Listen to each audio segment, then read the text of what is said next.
No secondary school shall increase school charges for whatever reason, including those you have enumerated, without authorization from the Permanent Secretary, Ministry of Education and Sports.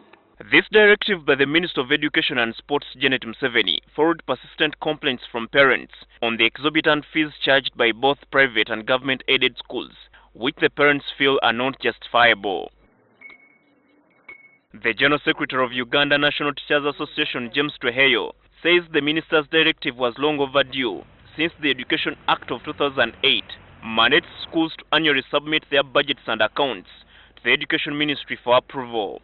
If the ministry was doing its duty of approving, of inspecting, of following up actions of the non-approved budgets, there would be no problem. The minister is spot on in terms of regulation, because it is clear that all schools shall be financed from school fees, charges, levies, donations, and any other form as deemed necessary from time to time by government. Executive Director of the Coalition of Uganda Private School Teachers Association, Patrick Kaboyo, says the directive should apply to primary and nursery schools. It should go deep down, up to nursery schools, primary schools, up to all institutions that are offering education, because parents are hurting. The whole country is hurting. But Tweheyo is worried that the ministry could face huge challenges implementing the directive since it liberalized the education system. He argues that schools are simply reacting to the huge demand for their services. Most people who are doing, who are in private schools are doing business, and you will find it difficult to go to his business and say, give this price when the market is available.